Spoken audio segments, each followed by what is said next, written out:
What's going on, y'all? Welcome back to a new episode of Lazy Sundays with Dionte and NiJa. What is going on with y'all, man? What is happening in the world, NiJa? Let's get into it. What was happening is the Super Bowl. So, Super Bowl Sunday. Before we get into all Super Bowl things, I want to talk about what Super Bowl food can go. Because I feel like around the Super Bowl, everything is surrounded by food. So you're like, okay, if I'm going to have a Super Bowl party, what is something that I'm like, all right, this can go. So what's your thing? Do you have something?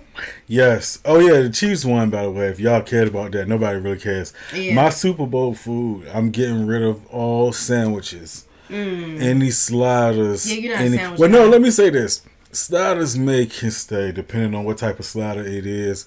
But Yes. anything with just bologna, well, we don't eat bologna, but anything with like ham, cheese, Yeah. the little sandwiches, any type of sandwiches, go ahead and throw them in the trash, bro. We eat sandwiches all the time. That's so it's not a football food. The only time those little sandwiches come out is for birthday parties, baby showers, and any type of large events. Bro, that's meatballs. Meatballs good at the Super Bowl though. But meatballs be at every baby shower. That's Meatballs good. and pasta salad. Hey, pasta salad can stay too. Let's leave meatballs and pasta salad. I guess. What you leaving out, man? Buffalo chicken dip.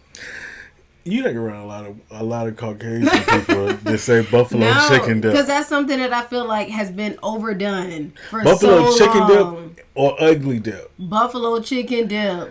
I will not take ugly dip slander today. Listen, for the culture, if No, you want to get bro. rid of one side, you got to get rid of the dip. So No, we got to you get didn't. rid of the dip here. No. We got to get rid of the dip. No, that buffalo chicken dip can go. I'm good on that. This is the thing. You ain't even doing nothing. I ain't gonna go there. It don't matter.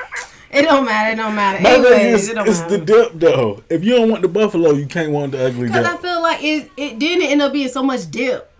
It's a lot of dip. It's always so much It's dip. a lot of dip. If you like hummus, it's hummus. Then you got like regular chips and Or dip. ranch. Like, come on, we want to get all that dip. Like, Bro, and that's then why- because you already gonna have wings, so why you need buffalo chicken dip? For the wings. All right. Anyways, moving on. I don't even know Telling why, because you like chicken. You like a lot of meat. Listen, Linda. Listen. So anyways, he didn't catch that. Listen. But Usher I heard performed him. at Leave the you Super. alone. Usher performed at the Super Bowl. So what did you think of his performance? I think it was pretty good. It really felt like, I guess, like, how can I word this? I was going to say microcosm, but I guess his Vegas show, I guess, so to speak, but like extremely condensed. Yeah. Because basically. obviously he can pace himself more because it's my show, it's just me. And this is probably over like an hour and some change, maybe. I'm not sure how long his actual show is. Yeah. Versus the Super Bowl where it's like you get like 15 minutes, That's bro. it. We got 30 seconds of each Usher. And he got so many hits. Yeah. He got 30 seconds and we got to hit all of them. So you didn't mind the lineup? Like how... No, I thought it was pretty cool. I think everybody kind of felt like Alicia would come out. They're already trying to Mandela affect us as far as how the beginning of that We heard it, performance bro. shot. Like, it's you alright. can't change it on YouTube. Everybody I know has a how it bad sounded. day. It's Anyway, cool. but it was pretty cool. He came out with the roller skates for a little bit. That's his twist. Because y'all know Usher skate. So That's his twist. yeah. Her came out and was pretending to play the guitar. Wow. Speaking of, so apparently, because, I was like, dang, like she can actually play. But apparently they were saying that they don't allow like actual like live music during the Super Bowl. What? I think the last person that was live musically, and correct me if I'm wrong, but I believe they said it was Prince. Well, he was actually playing his guitar at the time, but I think they said since then they don't allow actual like real live music outside of like the actual people that are like singing. Yeah. That's it. Like everybody else, they don't allow like it to be live. So it makes sense as of to why like there was an audio behind her. So that's why I was like, oh, she's not really playing, but it's like, well, that's why, because she wasn't gonna be allowed to play anyway. I mean, now it makes sense. But I was like, I didn't know that. Yeah, but the biggest thing is it was all a sham, bro. But I mean, that's their rules apparently, so I can't really argue with that. But obviously everybody said Usher is still ruining households around here, but yet he's out here getting married. So they're like, how you gonna do all of this stuff to Alicia? And Swiss Beats said, y'all need to chill. Y'all being distracted. But what else he gonna say? Good performers. That's true. It's like, but he could have, if he felt the way, he still could have said something. I mean, if he doesn't give me the type of guy to like make a spectacle of himself either. Swiss Beats has, like, I don't remember what happened on the internet where he was going off, but he is that type of guy. I mean, I've never heard him say anything towards or like that as far as like being in the media a lot for stuff being like that. Yeah. So I feel like I know what situation you're talking about. I feel like that was more of a music thing, so I feel like he may get a different type of response. Yeah. But he doesn't, as far as his relationship or family. Yeah, they are. They come across very tight knit. You know, but that hug with her and Usher was crazy, bro. He came up from behind them. If Usher performs with you and comes around you like this, I'm gonna have a great time. And because he's pressing up on you. And he touching you and shit. He's a performer. And they going like this. And her, no, they was not moving their hips. Bro, listen. So they going like this. And he laughing. And he all in her ear like he... Like this, and her mouth is like, ah, whole mouth open. Like how girls be like, boy, stop.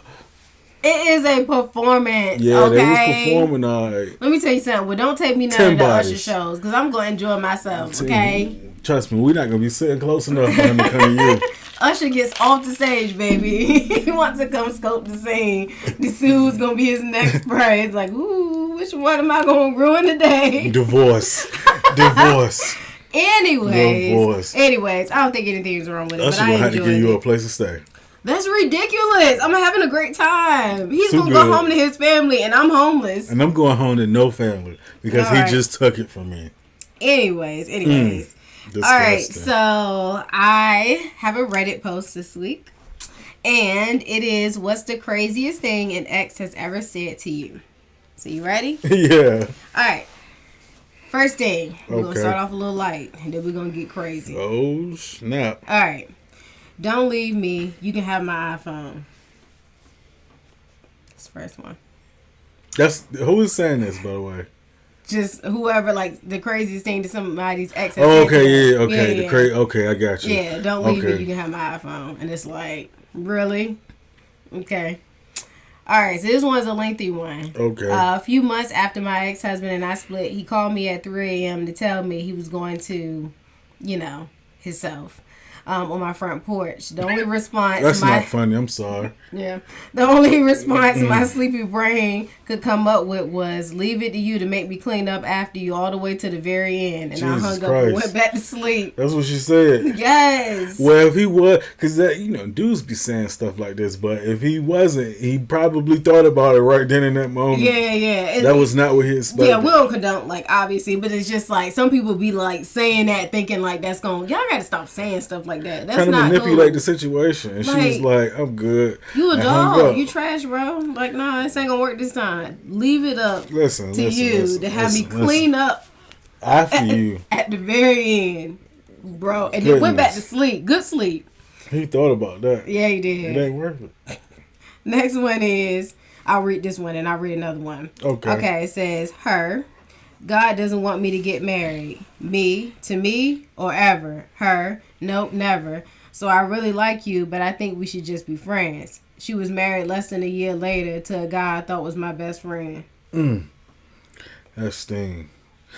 I'm gonna have to rock somebody's shit. Bro, it's one thing. Like, what? Are you serious? Not only do you get married fast, you get married to a guy, no. Now that's a situation where you come and be like, I'm about to blow my. No, you can't say that. You can't. That's why I blew the words out. Anyways, this is literally blowing it up. This is the last one. This one is kind of long. It says, I had an ex once who neglected to mention he was married when we were dating. I guess he forgot or something. Like he forgot to get divorced. Forgot to tell me him and his wife were going on a vacation while he was living with me. A lot of things like that happened. I got pretty mad at enabling his adultery when I found out. Anyways, he went back to his wife. He keeps calling me because he's forgotten things at my house. Like he forgot to have a wife to turn in his divorce papers. During one of those conversations, he says that one day I'll stop being angry about it, and one day all three of us will meet, him, and his wife, and we'll laugh and be really good friends and everything. And this huge misunderstanding about adultery would just be a funny story. Because it comes across like the wife is cool with it. That's why he's saying it's a misunderstanding. My man saying we're going to all laugh about this one day. We're supposed to be sister wives. Y'all don't think this is funny? Like, why are you being weird? Like, ma'am, everything is all right. I don't know why you was mad. Listen, I just forgot to tell you. Once you meet her, she has a great personality. She's very cool. She cooks macaroni and cheese the best out of anybody I've ever met. That's why I went back to her. But I'm coming back to you because you have Wi-Fi. That's ridiculous, sir. We're not gonna laugh about but this. But she seemed like she was complicit. That's what I'm saying. I'm like, all right, now there's a lot that done happened, girl. You knew he was married after a while. Like how long was this? Was this I knew he was married, but we was dealing with each other for a couple months, or you'd be like, we was messing around for a year, exactly. And I knew he was married the whole time. You forgot to keep telling me that y'all won't messing with each other no more. Yeah, so it's your fault too. I know a lot of people don't really care, depending on how much time you provide them. So it's like they ask questions less if they see you a lot. Because you can have I feel like that's this... I feel like that's what happens a lot. They just assume that because this is the situation that I want to deal with, that, oh, well, he's with me every night, or he's spending the night at my house, so he can't really be married, or he can't really be in your... That is something that people be saying. So, and it's like, no, that's not how you get evidence. He told me he had an overnight job. All right, yeah, okay. So I'm leaving out of here literally at 6 o'clock on the dot every morning. That's ridiculous. You know I don't have no job where I need to be at work like that. But for some reason, he keeps leaving my house at 5:30 in the morning. And you just don't know what's going on. Because I'm pulling up at my main house at 7 as if I just got off work. All right. Woo, that warehouse was hard last night, baby. I do not know where my drawers is at. But all right, Dionte. Anyways, you always, this is the mark of too far. This Dionte, like he always got to go over. Somebody has to represent us out here in this YouTube stratosphere. Represent us. Who you represent? The people who ask questions. Don't play with me. Anyways, see. All right, guys. So the system. So, as you guys know, we are parents. And this is something that, if you don't know, you know now. We're parents. Our daughter, I got a kid. Yes, our daughter is 7. And this is something that we don't really talk about, for obvious reasons, because it's personal, it's a sensitive topic, and things like that. But we did kind of want to talk about this and here and there, implement this into our content because it makes up our family, is what we're currently dealing with, which is why we do this podcast. We talk about things that we care about and our opinions. So anyway, 2023, early of 2023, our daughter was diagnosed with autism and ADHD. And it was a lot at the time because, you know, it's one of those things that you hear about. You hear other kids deal with it and, you know, just talks. But it's not until you're dealing with it that you're like, how do I navigate this? It's like it becomes one of those like out of body experience that now you're like, I'm responsible for this human being, and I feel like I kind of mastered that part, and now God, you're telling me I have to deal with my child having autism and ADHD. How do I now navigate that? What does that look like for me? And Dionte will tell you guys how it made him feel, but as her mom, it took a major blow for me because I always pride myself on like, you know, being so in tune with my daughter and like, oh, I know how to do this. Like, you know, it's like I said, you master being a parent to a certain extent where they're at in their development. And you're like, okay, I got this. I know what I'm doing. And then you almost have to unlearn all of those parenting things that you knew before because they just don't apply to this child with that current diagnosis. And it was tough because you're just wondering, like, how do I help my kid? And then you question, like, things that you maybe have done wrong, or like you replay all of those things that now make sense to you that you didn't handle right with your kid, and now you're blaming yourself, like, I should have known, I should have caught on to this. And it's just a lot of you feeling that guilt, that parent guilt. And it was hard to deal with, and it still is, because it still is kind of new. And like navigating this with her being school age, I think is a big thing, because now you have to deal with her with the outside world. So it's like, not only am I having to navigate this as a parent, I'm also having to check other people how to deal with my kid. And you're having to, I guess, I don't know, like you're having to learn all of this information quickly, because now people are expecting you to have the answers, because ain't this your kid? Don't you know how to? And you like, well, this is a new diagnosis, and I'm, but as a parent, no parent likes to say that. You don't ever want to sound like you're not equipped, to deal with your child. So it can be intimidating, but I will say along this journey, like things have gotten better. We have ups and downs with the school, but for the most part, we have been on it as parents, but it has been challenging, and it has been emotional, I think, for all of us, because sometimes we're just like, I don't really know what I'm doing. Yeah. Like, which I feel like is a parent thing in itself. Mm-hmm. But I guess for me, it was a lot to come to terms with for a lot of the things that you spoke on, because obviously this isn't something that just happens or that just sparks up. This is something she's been dealing with her entire life. So it's that aspect of it, like you said, or like you were alluding to, just like feeling like you may have missed things, and a lot of different ways with her as far as her development, just doing a lot of that stuff. Some of it was delayed from where I guess a kid would be typically, but it was never so much to the point that where we were saying, oh, there's something here, or at least something serious like autism. It was just like, well, she's always, kind of did things at her own pace, and she's always but she's always also understood eventually, and like caught on extremely fast once she did. So it was never anything that we felt like we needed to, I guess, speak on.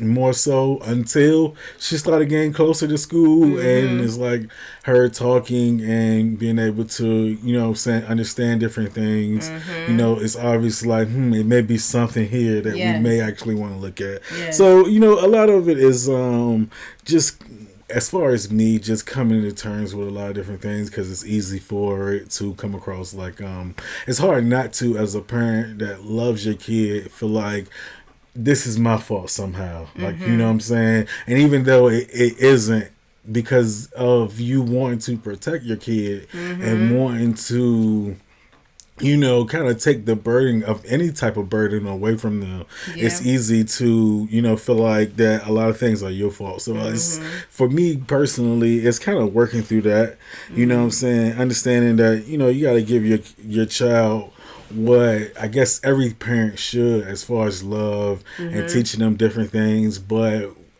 with the autism aspect of it in particular, it's like teaching patience, not only to her but myself. Being patient with her as far as understanding, delayed gratification, because again, the autism piece of it is sometimes we may not understand, the, I guess the impulsivity of it. It's like, I need this right now, or whatever the case may be. But just dealing with the type of child she is, like learning that and learning what works for her and incorporating that into your parenting style. Basically, on top of social skills, because that's another thing with her being on the spectrum. It's hard for her to socially express herself. That, and like just understand all the time, where she may not understand, I guess, what's happening, or the social cue aspect of it. And the anxiety that you get to when you are having to do stuff with her with other people. It's like, it's not that we're ashamed of it, but it's like, I don't want her disability to be like a branded kind of thing. Like, it's not what makes up who she is. Like, oh, you know, she has autism, you know, like, I don't want it to always be like a, hey, FYI, but I do feel like a lot of times in social settings, I want people to understand, because in the past, when we have been in social settings and we're like, hey, oh no, well, I got to go with her to do this, and people are like, oh, she's fine, just let her play. And it's like, we almost have to put that disclaimer and say, this is why, and not, I don't know, it's almost like people, I think, assume that we don't want Sophia to just be a kid, and it's not that, but we also understand, like, we're trying to help her navigate life itself. So it's not that we don't want her to go off and play without supervision sometimes, depending on the situation, but we just want people to understand, like, hey, this is what is going on. Definitely. And sometimes you don't always want to, like, come out and say that, but it's like, hey, just FYI, like, this is why we're doing this. Not because we don't want her to have a good time, not because we're not having a good time, but, like, hey, just like, this is how I have to parent my kid, and, you know, mind your business. Because because of that, you know, she may do things that somebody may look at as being different. Yep. So when you understand that, it's like, oh, okay, I see why this kid wants to play by themselves right now. Or it's like, is she listening? And it's like, well, yeah, but like, she may not, social cue wise, she may not pick up on, like, if you made a joke. Yeah. She may not, you know, she's not going to catch that. So it's not like she's being rude, you know, or anything. Exactly. So. But at the same time, you know, she's still a normal kid. So I don't want to make it seem like, because at the end of the day. Not normal. I get what you're saying, but I just don't want people to pick up on that. You don't mean normal in the sense of, like, she's not normal. Well, like, just saying, like, she's still a 7-year-old. Like, she still deals with things like any other 7-year-old does. Basically, you know, and being a parent, especially being a parent to my kid, I feel like it's the most fulfilling and exciting role that I have. But it's also just understanding that this is the hardest on her out of everybody. Yes. So it's understanding that, and understanding that, you know, you gotta let them be them. Yes. And let her be herself. Meet them where they're at and give them the tools so they're well equipped to deal with the world around them. Basically. That's all you can do. So, basically. Yeah. So it's us working through that, you know. Yes. And then just because being a parent is new to us, period. So we're learning every day on top of learning her, and, you know what I'm saying, what she may be dealing with at the time. So yeah, I agree. But yeah, you guys have to let us know, like, if you guys are dealing with the same thing. We would like to hear y'all story, and like the things that y'all do that helps your kids. And yeah, I guess that's it, y'all. Because you gotta build not to cut you off, but we have to build a community at the same time. You know, discuss different things that positive and or negative. Yes. You know, just what we're all facing as parents with our kids. That way we can all learn from each other. Therapy, yes, we can all learn from each other. My goodness, because we need help. So, with that being said, we'll see y'all in the next video. Bye.